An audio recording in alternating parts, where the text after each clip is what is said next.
the Western Renaissance, and it ends on page 935. Not bad. Okay.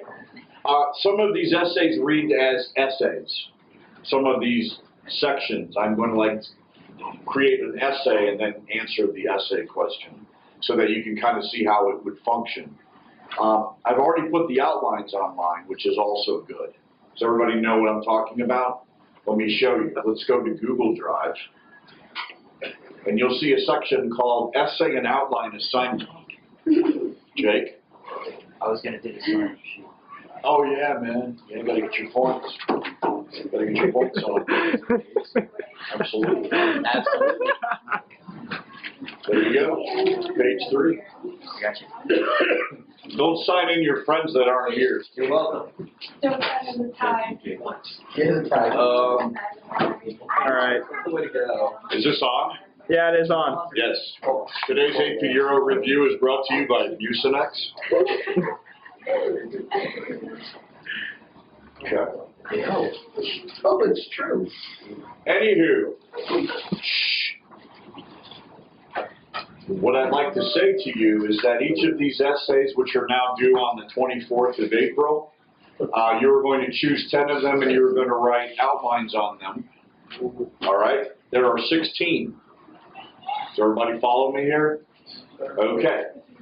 What I tried to do, and what has been proven to be effective so far, is that each of these 16 questions in some way will manifest itself on the board exam, either as a DBQ or as a free response question. And so if you do these outlines in earnest, you might have a good shot at picking up the same essay for the board exam, where it could count like dramatically, whatever the term is. So there's only a certain number of things that they can really test you on, and it would be a real stretch for them to move outside of the bounds of these things, particularly because they try to do the exam. Can you shut that door? Sure. Because they try to do these exams about 5 or 6 years ahead of time, which means that, you know, you're really responsible for material that might be up to like 2008. All right? But generally there are some themes, and we're going to try to cover those. But I wanted you guys to know where that was. It's going to be due on the 24th, which means that if you wait till the 22nd, you're going to have a lot of work to do. All right? Because by about Thursday, the week after spring break, we're going to be in full board exam prep mode. So you want to keep that in mind. All right, so go to the notes. We've got a batting order of things that we're trying to accomplish. The first thing that we're going to start with is called the Western Renaissance. All right? This is what it says. This is the thesis. Okay? Some things to note, and you would be able to easily write this essay. All right? Is everybody listening? All 6 of you? I'm just kidding. A couple of key features that reveal that Europeans, particularly in Western Europe, were students of history. In other words, the mistakes that they made after World War I, they didn't want to repeat those same mistakes after World War II, so they kind of did the opposite. All right, remember that World War I, they were all confrontational and up in each other's business, occupation of the Ruhr, hyperinflation, nationalistic economies, tariffs, and everything else. They weren't doing those things. So the reason why Western Europe was able to recover economically in a very dramatically short period of time is because, A, the U.S. is fulfilling a role that it didn't fulfill after World War I. Part of that was to fight the Cold War, but it was beneficial for the Western European economies because they had about $14 billion worth of United States aid to rebuild their economies. But the second part was that they were looking at each other as partners instead of competitors. And that's going to be true, and we're going to kind of look at how they did that. The other thing is they adopted government programs that kind of hybridized socialist principles and capitalist principles. They call them mixed socialism, and the Christian Democrats took over in a lot of these Western European states. So we're going to look at that first.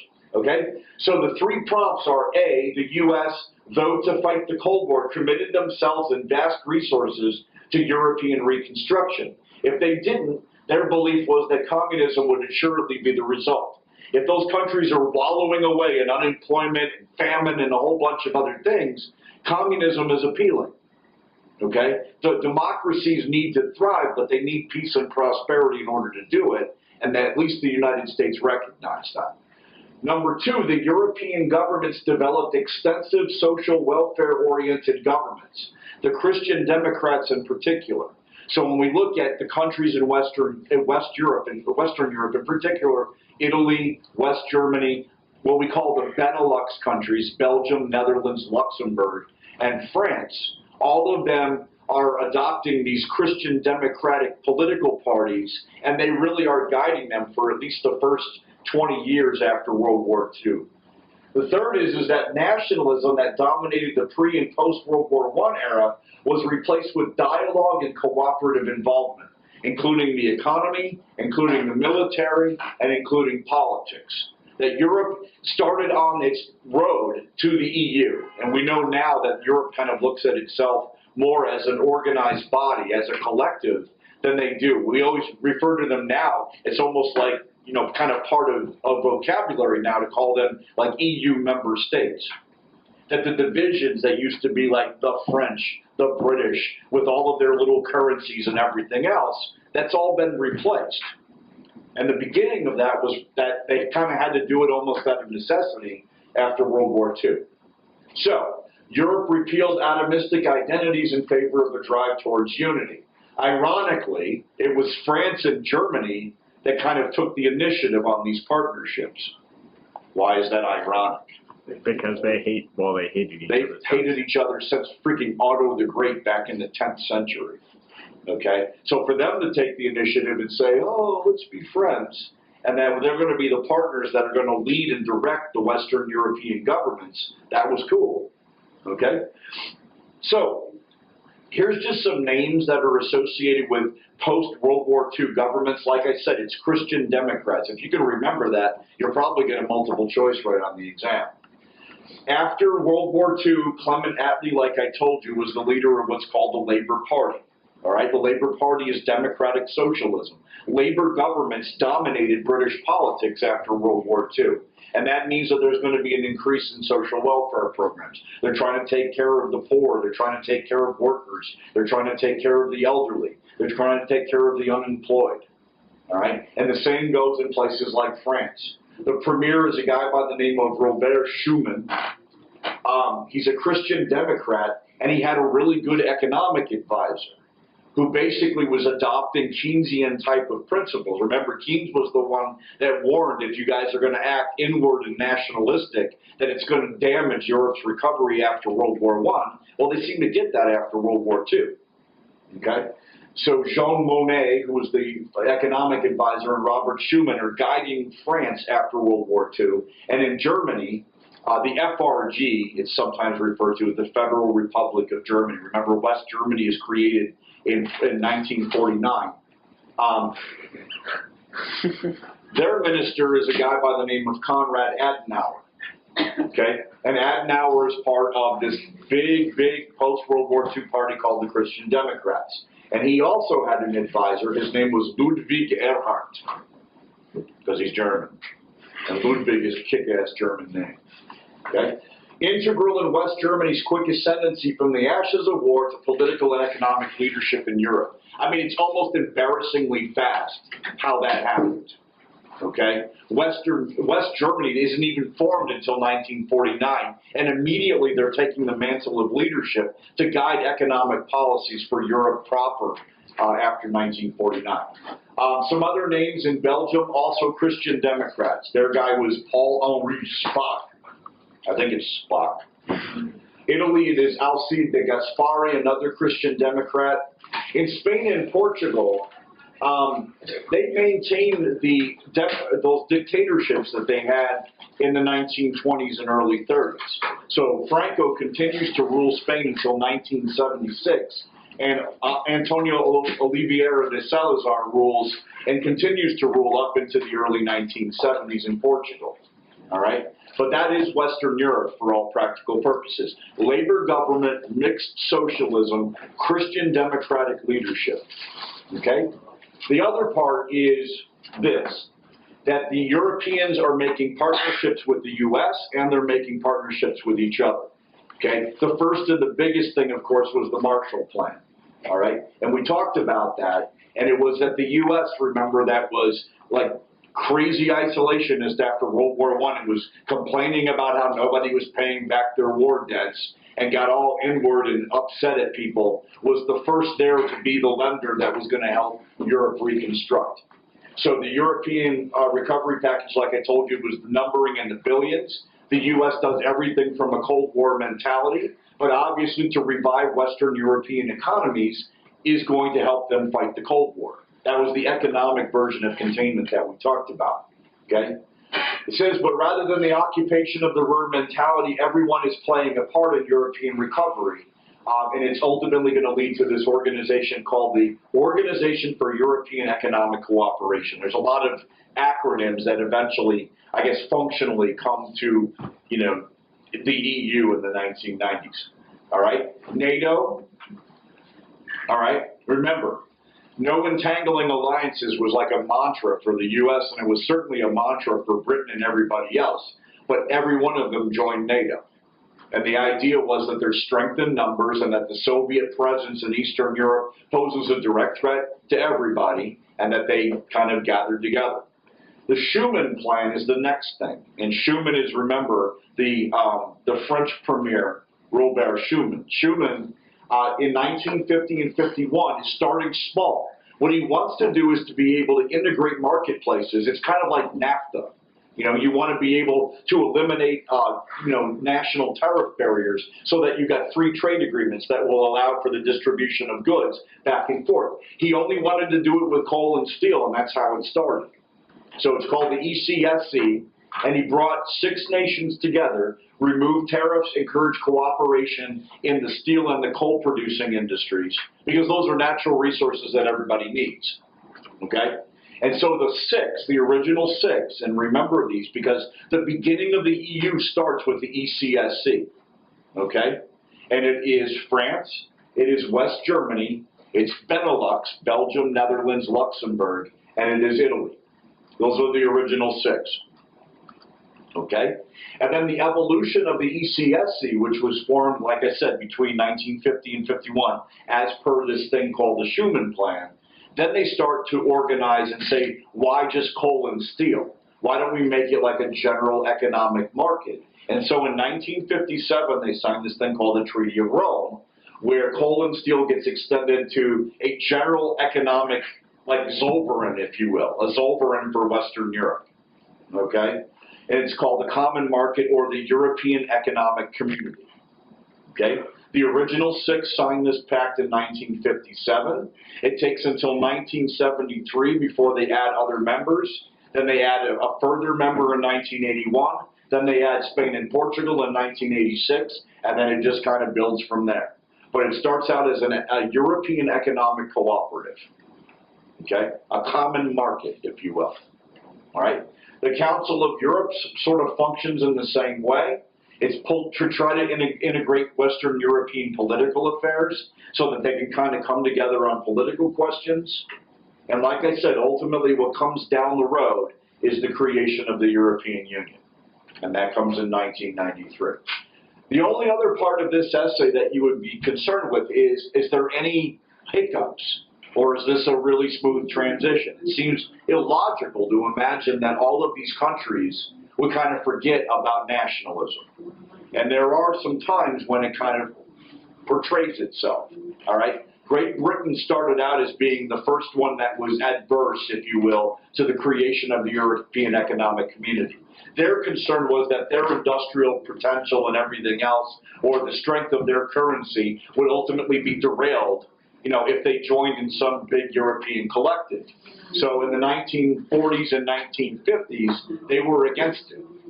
And then when they realized how strong those continental European countries had gotten, then then Britain said, hey, we want to be part of it.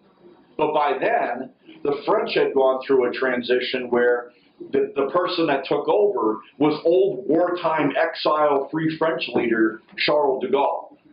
And de Gaulle was kind of a hardcore French nationalist. And he saw, you know, the Germans as, you know, adversaries. He saw the British as adversaries. He's kind of a throwback dude.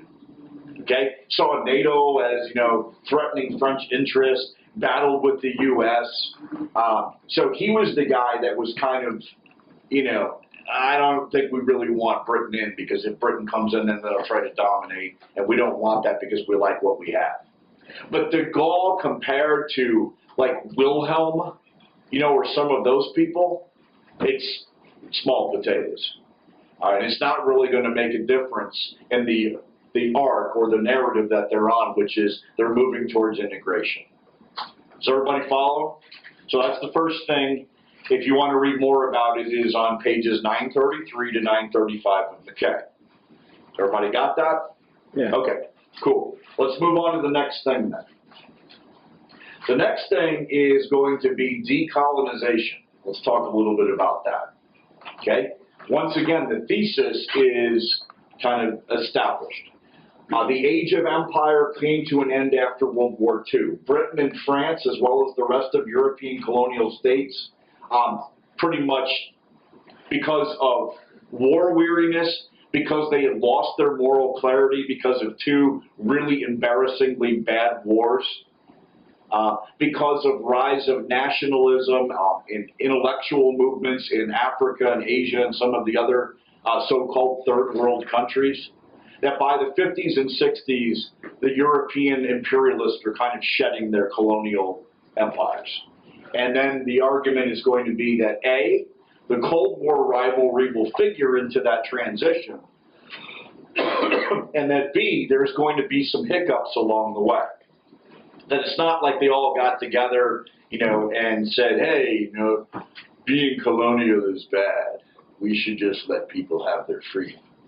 And some people were willing to do that. Some were less willing to do that.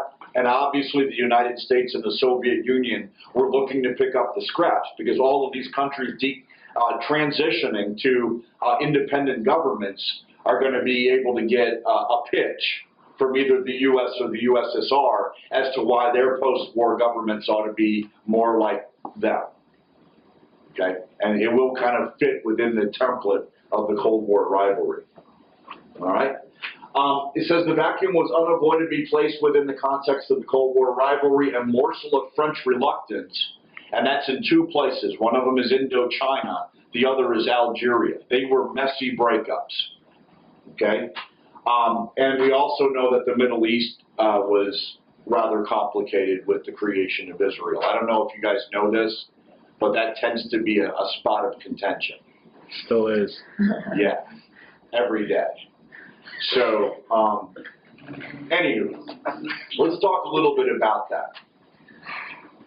Everybody familiar with this, like the little backstory? Okay, that this was basically emerging out of 19th century racism and nationalism. Remember, there was a guy by the name of Theodor Herzl. What did Herzl do? Zionism. And what was Zionism? Right. And the reason why is because they were being attacked in everybody else's states. And the logic of it is that if they had a national homeland, that would be a place where at least Jews could go, create a place of their own, and be safe. It's very similar to what Marcus Garvey was trying to do with the UNIA. All right, is that we're always going to be considered minorities. We're always going to be subject to attacks. So we ought to be able to find a place that we can call our own. Problem is that obviously since the Jews had, you know, the diaspora, which goes back to like the Roman Empire, things had changed in that region. Okay, and there were other people that were making claims to that land. So anyway, it kind of got tabled. There was sort of like this half-assed, like speaking out of both sides of your head thing called the Balfour Declaration, where this British minister by the name of Arthur Balfour, remember that this whole region was part of the crumbling Roman or Ottoman Empire that was supposed to be given some semblance of independence after World War I, but then ultimately got put into mandate by the British and the French. Okay, the Balfour Declaration was a promise to the Zionists that they would see to it that there was a state or a homeland for the Jews, and obviously the Palestinians that resided in that region were going to fight it. Okay, excuse me. After the war, that obviously the Holocaust and some other things are going to push that question before the United Nations. The decision that was made was to create a two-state solution. All right? Israel ultimately was going to accept that. The Arab states allied together to try to prevent that from happening. And the Arab League was Syria, Lebanon, Egypt, Iraq, Jordan, and Saudi Arabia that said, the hell you say if you create Israel. Okay? And it's obviously going to create situations because of Palestinians that were living within those boundaries. And what about their state? And that sort of thing. There is a number of wars that follow almost immediately after the creation of Israel. The first war is between 1948 and 1949. Okay? The U.S. attacks towards the Israelis. The Russians attack towards the Arab states. Okay? That is a partnership that sometimes was there, sometimes wasn't. Okay? But certainly anytime anything happens, the U.S. and the Russians are kind of doing the Cold War dance, you know, in order to try to get leverage on one another. Okay?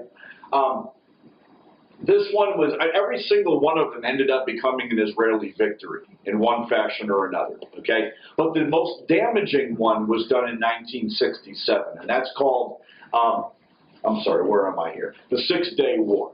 Okay, because it was not just a matter of the fact that the Arabs and the Israelis went to war again, but the Israelis' victory was so decisive that not only did they maintain the boundaries that they already had, but they added some things. And some of them you might have heard of. One was called the Gaza Strip. One was called the West Bank. One was called Golan Heights. The other was called the Sinai Peninsula. Okay? And really the fight after that has not necessarily, even though there are some fundamentalists that are out there that are, you know, cannot even deal with the creation of Israel. Israel does not need to exist in any fashion. But the more moderates are still concerned about maybe what the original position was supposed to be. And a lot of the fights that occurred after that were about retaining some of the territories that were lost in 1967. Okay? And we still debate about those, and we still fight over those, the Gaza Strip and the West Bank in particular. The Sinai Peninsula eventually goes back to Egypt, and it happens in a peace treaty that was signed called the Camp David Accords. Okay? And for the sin of Egypt doing business with Israel, their prime minister was assassinated. Okay? And that's generally how it goes. If Israel puts out a carrot to say, we want to make peace, he gets assassinated. Okay? And that's kind of how it's gone, is that the fundamentalists on either side tend to pull on the people that are actually trying to initiate peace between each other, and it ultimately goes bad. And obviously, Israel operates from a position that there is existential threats all over the place, particularly when you have Iran and others that will announce that they want the destruction of Israel, okay, and that they're aiding and abetting, you know, groups that are operating in some of those territories, okay. The U.S. and the Russians being involved creates another messy layer to really what is a very, very messy situation. You can say peace in the Middle East. It's, you know, non-existent. it would be a real tough sell, you know. And every president has tried to make that that's the thing we want to have. I'm going to be the president that negotiated the peace treaty, that settled business between the Israelis and the Palestinians. And if it happens, you know, God bless them. But there's a lot of inherited hatred in that region, and it's very similar to the inherited hatred between Catholics and Protestants up in Northern Ireland, and a lot of other places, really. Okay, but this one has been particularly bloody and has involved a lot more actors, okay, than the IRA and then, you know, their counterparts. In Egypt, the name that you will need to know in this post-war period is a guy by the name of Abdel Nasser. Okay, that, remember, Egypt tacitly or directly has been controlled by the British Empire. After the war, that was going to change. Okay, and he's an Egyptian nationalist, And the big fight was going to be over the nationalization of the Suez Canal. And remember that the French had business interests there, Israel had some security and some strategic interests there, and then Britain, of course, had all kinds of interests there. And it's almost like France and Britain, for a moment, decided they wanted to play 19th century colonialism again. And it created firestorm because the United States was in a position that if they backed France and Britain, guess what they're proving to the rest of the world? They're imperialists. They're imperialists. They are the caretakers to 19th century imperialism. And it's the one time, really, where the U.S. and the Soviet Union were on the same side. And they basically said, Israel, Britain, France, back off, that's Egypt's. And the Egyptians got to gain control of the Suez Canal. And it was crisis averted, but it was also the U.S. posturing to say, all of the Arab states are going to grow to hate us. And as it turns out, most of the Arab states have grown to hate us. But at least in that circumstance, they tried to play neutral, and then try to be what they've always said they were, which was anti-colonial. All right, the Wilsonian principles, the UN principles were that we are going to support freedom, and that it will come. You cannot maintain imperialism, for forever, and the Suez Canal was a place where they dealt with that. I talked about Iran before, okay? Really the big thing there is going to be that there was a popularly elected government that was communist, all right? And it was led by this guy named Mossadegh, all right? The CIA created a coup d'etat to get him thrown out of there and replaced with somebody that the United States could have friendly relations with. I told you this is oil kingdom stuff. But this guy was kind of a dirtbag in Iran, and it took about 25 years before the people finally said enough is enough. And then they had this thing called the Islamic Revolution, and they had this guy by the name of Ayatollah Khomeini, and then there was a hostage crisis with the U.S. Embassy, and that all went down in the late 70s. But part of it was because we were backing this dirtbag that was literally taking millions and millions of dollars of Iranian assets and putting them in offshore accounts. And the fact that the United States would not unfreeze those assets and let the Iranian people have them, that's kind of what started the tensions. Okay? And we're really still in a very antagonistic relationship with Iran to this day. But part of it, you can date it back to 1954, because Iran, like every other freaking place in the world, was a scene for Cold War confrontation. And Mossadegh, whether the hell he was a stooge of the Soviet Union or not, doesn't really matter, because he was a popularly elected person, and that's the tack that Iran wanted to take. And we said, nah, we don't like that idea. We're going to go with this guy. And this guy turned out to be kind of a dirtbag. All right? And we supported a lot of dirtbags after World War II in the name of protecting ourselves against communism. Even if they were the most genocidal sons of guns that you've ever seen, and some of them were. Okay, we supported it. China, talked about it, okay? What's cool about China is, well, there was some real bad stuff that went down in China. They had their own Stalin, okay, for a while, and that was Mao. Mao in the 40s and 50s was able to outkill Stalin, which is doing something. I mean, that takes skill and that takes commitment. But he was able to kill off about 50 or 60 million people of his population, okay? And he did that through really his version of the 5-year plans. It was called the Great Leap Forward program. And the other was kind of like a purge of the intelligentsia called the Cultural Revolution. That if you read any lit on the 50s and 60s in China, the Great Leap Forward program and the Cultural Revolution decimated them, okay? But it got to a place in 1976 where they said enough is enough. And they moved away from a more Stalinist form of communism to what they kind of are now, which is we're going to maintain political communism, but we are going to integrate as much capitalism as we can. Okay? And China started that in 1976 with a guy named Deng Xiaoping. All right? That the move was for them was going to be to try to maintain a political authoritarian structure, but that it was going to be like a big-time new economic policy that was going to start integrating, I guess, more capitalist structure within the Chinese economy, and it took off in the 80s and 90s. And now, if it's not the biggest economic marketplace in the world, then it's second to us. But it will eclipse us, by the end of this decade. There's no doubt about it. Okay. India, we're just kind of going country by country here. So it says Britain lets go, but there's a power vacuum. Remember, it took a long time, and there was a lot of work that was put in to Indian resistance of British colonialism. But after World War II, like I said, the British are exhausted, and that movement kind of literally took hold. But then it kind of spiraled into a couple of different things. All right? That a Muslim population and a Hindu population started to fight about what the British colonial government was going to look like, who the majority was going to be, how it was going to lead. And it created almost like a Sunni Shia kind of situation in India.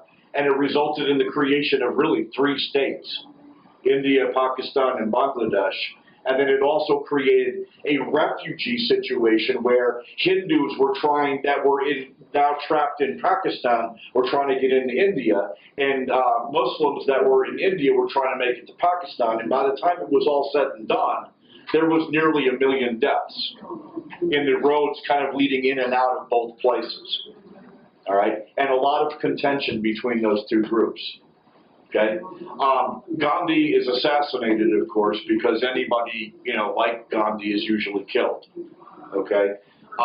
Nehru and Muhammad Ali Jinnah, who were the 2 that were kind of, this will become the Prime Minister of India, the other will kind of move in the direction of Pakistan. And like I said, there's almost like a reciprocal ethnic cleansing that happens in the late 40s and early 50s. And then Bangladesh was, of course, kind of disputed territory after that. One of the poorest places in the world. Indonesia, what happened there was, remember, it was the Dutch East Indies, okay? And the Dutch East Indies was, remember, it was oil in that region that made the Dutch and others interested. And then remember that Japan kind of promised Indonesia this, to be part of what they called the East Asia Co-Prosperity Sphere. Sphere. Okay? And it was sort of like one of those things, like after the war, the Dutch were like, hey, cool, we get the Dutch East Indies back. We've had them since the 17th century. We're very excited. And Indonesia is like, no, that's not happening. We were promised freedom and we're going to get it. And they ended up getting it, and they got dictatorships. But that's cool, because they weren't communist dictatorships, so it doesn't really matter. So they got Sukarno, and then they got Suharto, and that was about 50 years of dictatorial rule in Indonesia. Indochina, some stuff happened there. Is anybody familiar? This place called Vietnam, right? Yeah. There's 3 big states in Indochina. One was Cambodia, one was Laos, and one was Vietnam. All right? And the French, I told you this little backstory, right? How there was this little 18-year-old dude that was working in the restaurants in Paris that came to the peace accords after World War I and said, hey, our country's been controlled by outside forces for 2,000 years, and we're really down with Wilsonian 14 points, especially that self-determination one. Do you think, you might hook a brother up with that? And they didn't even want to hear from him. All right, and so Ho Chi Minh was that guy. This guy that was literally just, leave, Cook. We don't want to hear from you. His heroes were people like Jefferson, John Locke. But after he kind of got, booted out the door, then he went to the Soviet Union and started to learn a little bit of Marxism and a little bit of Leninism. And when he kind of came back, most of what he was doing was still just anti-colonialism. It didn't really have as much an ideology. And I think if the United States would have played a role in saying, hey, we'll support you, things might have been different. But as it turns out, the French are looking to hold on to Indochina. The United States does the one stupid-ass thing that they shouldn't have done after World War II, which is support the French. Why? Because you're making the case. What is the case? The U.S. is a caretaker to European imperialism. And the only reason that they have a presence there is because they want to be what Britain and France were, which is we want to have control culturally, economically, politically over these so-called third world countries. All right? Even though the U.S. was interested because if the French don't maintain control, maybe this guy Ho maintains control, and Ho is a communist.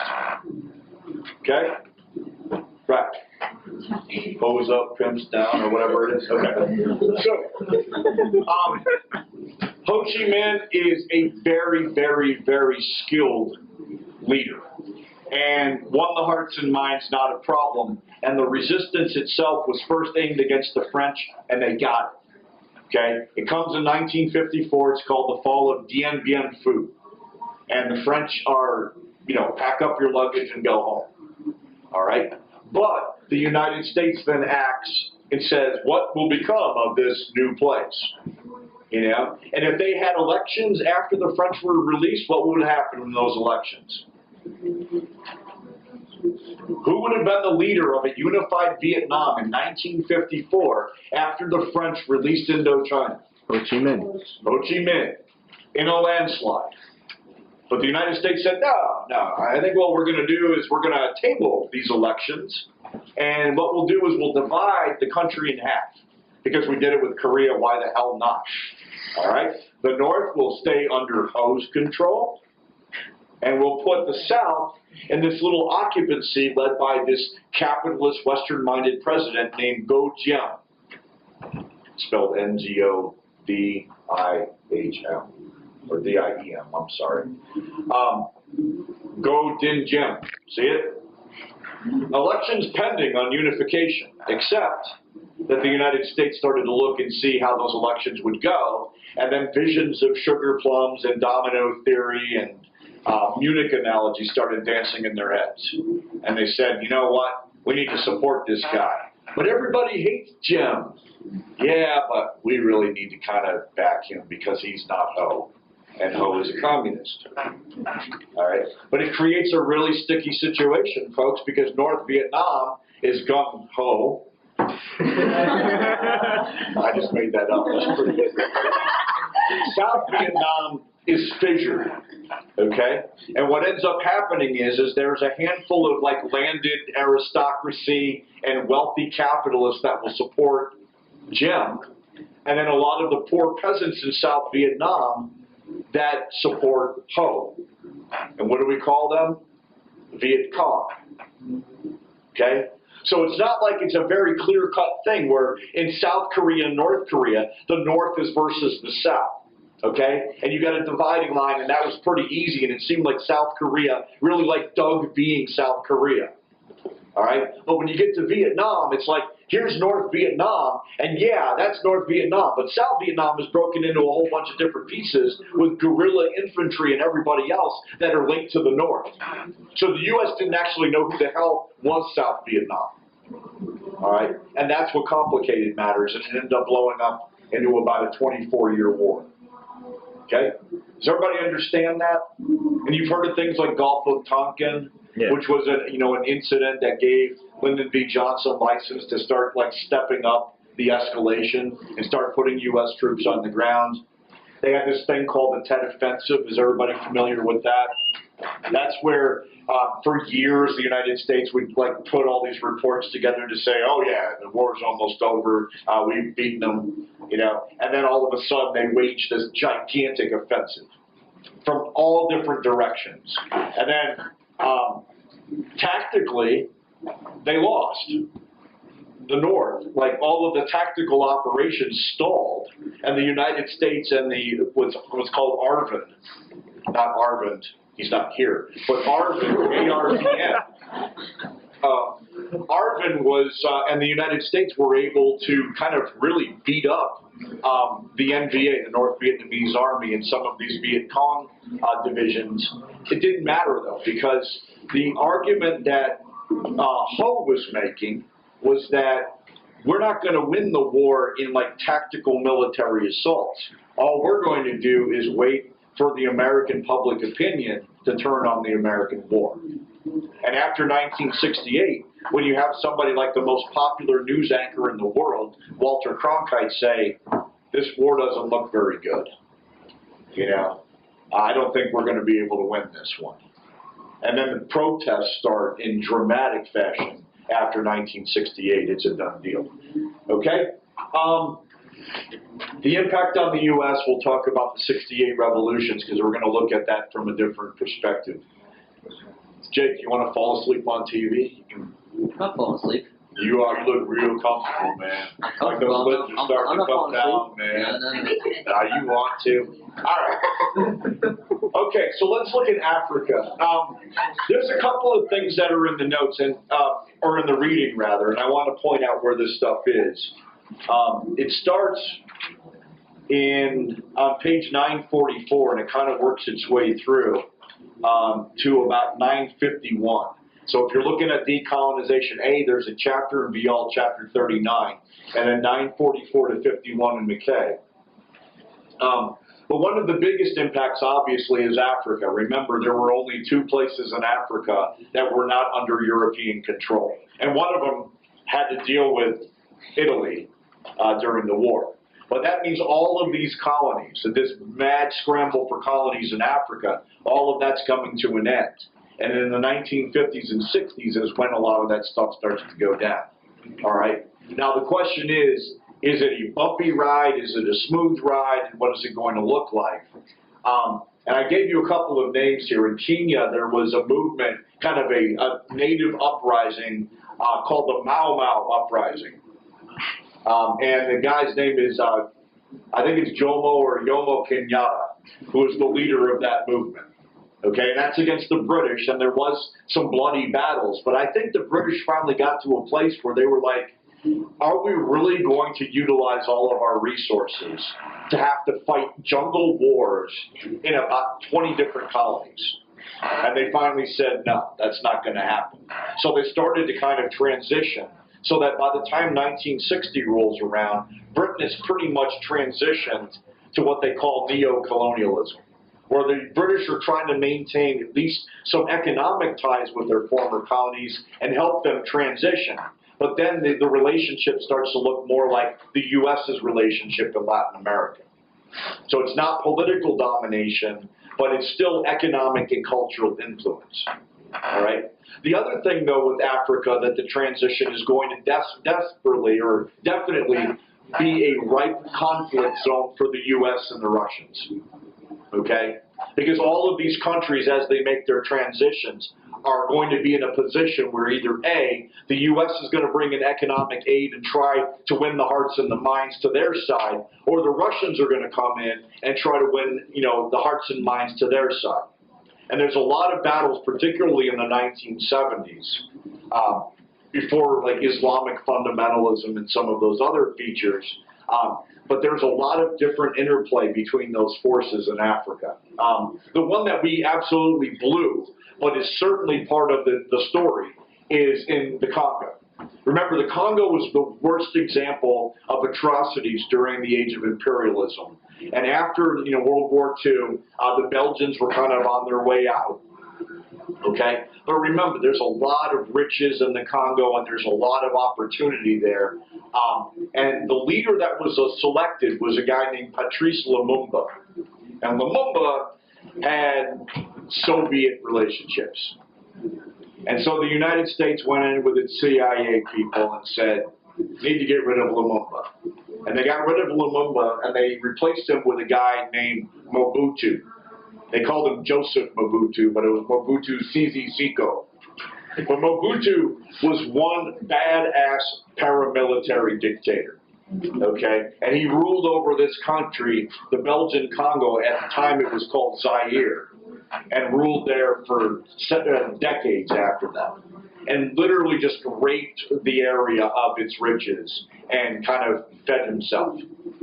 And it became one of the poorest, and most dangerous places, and still is to this day.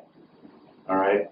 And it was an opportunity where the United States, they might have been able to transition Lumumba, and maybe because he had a lot of support, and was like trying to bring like, more socialist or maybe leftist kind of policies, that maybe if we weren't so hardline about it, things might have been a little bit different there.